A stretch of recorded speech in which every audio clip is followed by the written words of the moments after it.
Today on Fueled Up, we're going to talk about why the Ford Ecoboost lineup is so underrated.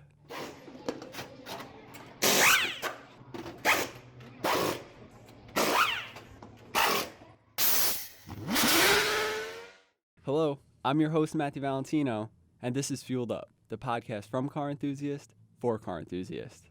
So, today we have Sam again. Hey, Sam. Hi, hello, welcome me back. Thank you. And we had touched upon our cars last episode and how Ford is Ford is killing them in North America. And we both wanted to go on a tangent, but we couldn't. So now, here's our tangent. A whole other episode of a tangent, yeah. Yeah. All right, so Ford really, as you know from the last episode, Ford upset us. Yes.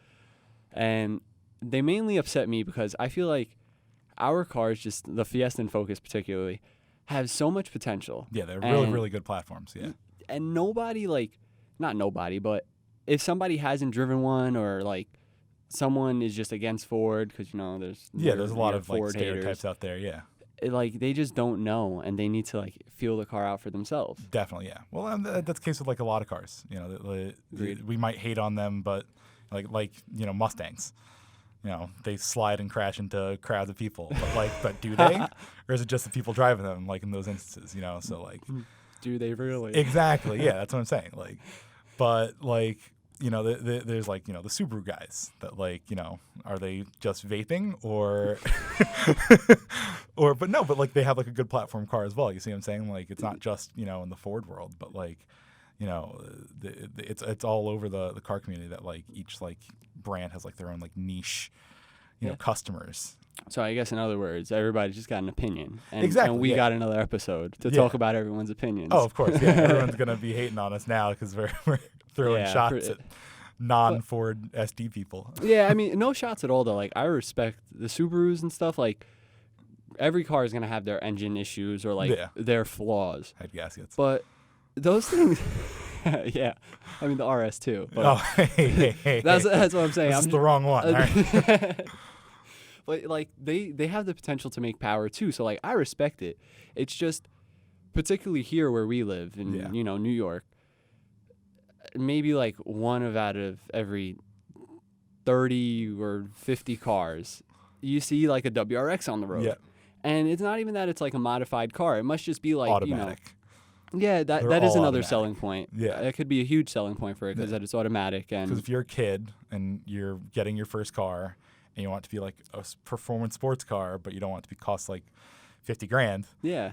What do you get? The Focus ST doesn't exist anymore, so you want a brand new WRX, right? Yeah. Like this. And you had they didn't come in automatic. And so and you have an option for automatics. Now it's even more of like a selling point for the parents, I guess. The all-wheel drive. It's safe. Subaru all-wheel drive. So yeah. So, what do you consider part of the EcoBoost lineup? Like, because there's like the Ford Performance lineup, right? So you got like the Mustang, and you got like the GT and the Raptor, and then you have like our like little party cars, but like party cars. Yeah, it's a good way to say it, right? We have the Fiesta ST, Focus ST, and the Focus RS, right? But do you consider, say, like the EcoBoost Mustang part of the EcoBoost Performance lineup, or is it just like a base model? I mean, it's an EcoBoost, and it's like got a turbo. The thing's got a turbo and whatnot. So I know it's like frowned upon because people are like, I'm not driving a Mustang unless it sounds like it's got a V8 in it. Yeah. So because even like the V6s back in the day got hate. So and they still get hate. They now. still that didn't change. So yeah, nothing changed with that. So like I'm thinking like because I've seen the EcoBoost ones rip a little bit. Like they're they're fast cars. I mean, any car you tinker with. And any car you start to like tinker with, you can make the thing fast. Yeah, and there's still like aftermarket support for it. So like there's a ton, American Muscle and CJ Pony Parts and stuff like that, they still support the EcoBoost Ford platform, the Mustang platform. So. CJ Pony Parts, I love you. And your 2-day shipping. Please sponsor us. I love you so much. Thank you. So yeah, I mean, is the EcoBoost Mustang really part of the EcoBoost lineup? I would definitely say so. Yeah. I think so. You're sick by that. I would stick. I mean, yeah, I would stick by it. I think so. So in that same world where the EcoBoost Mustang is part of that lineup, what about my dad's EcoBoost Escape? What about that? It's got a turbo. Well, I mean, I guess. All right, yeah, you got me. You got Right. me. Because like even now with the Edge ST and stuff coming Yeah. like are those like? Dude, I didn't even think about those. I totally forgot the Edge ST and the Explorer ST. Oh my god. There's so many trucks that they make now. Yeah, it's just like it could still be considered like an EcoBoost car. Yeah. But is it like a sports car platform with the EcoBoost engine in it? No. No. But it's just an EcoBoost truck engine. Yeah. I mean, I would love to drive like an Edge ST one day just to test it out. I'm passing judgment without having tested one, but you know, I think we should definitely do that. Let's go to a Ford dealership and just test one out.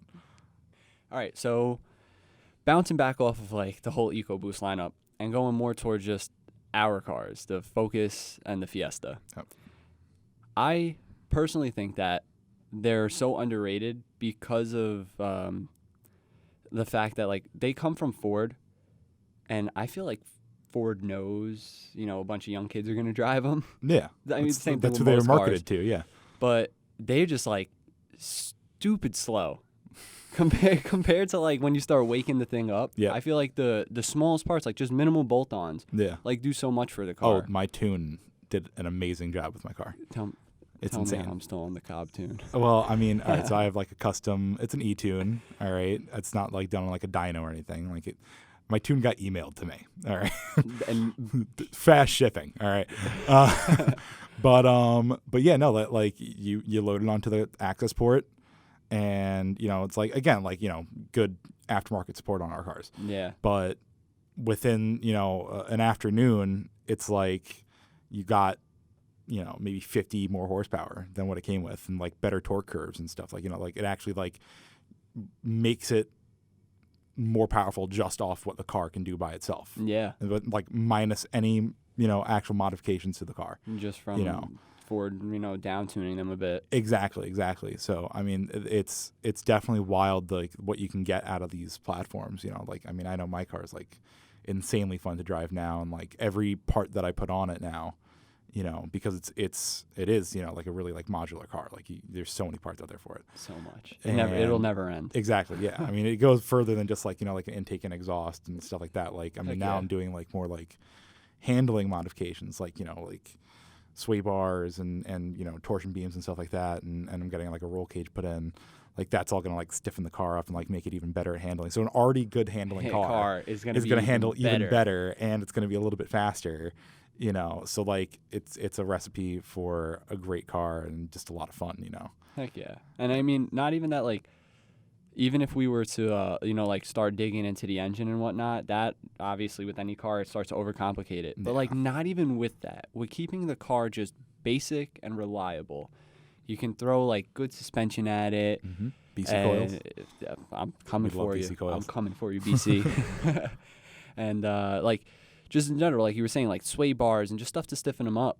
It's like driving a go-kart on the street. Oh, absolutely. My car is a street legal go-kart. For real. Like 100%. I literally feel like I'm whipping a go-kart around in Florida right now, or one of those crazy states that just has no rules. Drive them on the street. Yeah. But yeah, no, like 100%. Like I mean, I've gotten in probably too much trouble with my car, you know. But like, I mean, any car can go fast, but like I can take corners pretty fast. Yeah, it's just that we can back up those platforms and say like they will do what you want you to do. Like they'll put a smile on your face. Like there is not a time, you know. And I was gonna say that, like, you know how a lot of people go like smiles per gallon. We get smiles per gallon and miles per gallon. Yo, you know I don't know about you, but I get like 21 now to the gallon. Well, average. I drive kind of aggressively, but like if I'm like driving real, like, you know, calm and collected on the highway, I get like 40 mpg.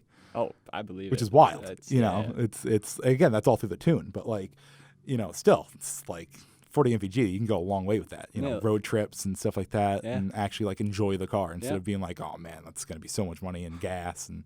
Like right now, we're, you know, out of semester, but during the school semester, I commute probably at the least when I go 4 times a week. Yeah. At the least, it's close to like 200 miles a week. That's wild.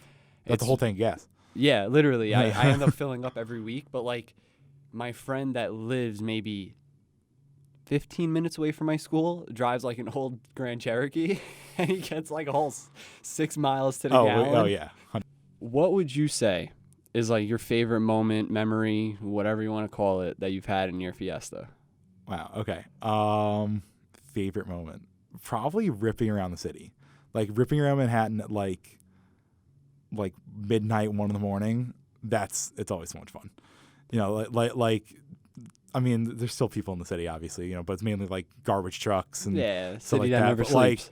yeah, exactly. But like, I mean, everything's so empty, and you could like really, really send the car in like a spot where like, I mean, cops don't hide. Where are you hiding? That is true. You're Like, hiding in the buildings, like exactly. Yeah. So like, I mean, you could like really like rip it and send it, and it's like in such iconic locations. It's like there's this thing called the Manhattan Lap.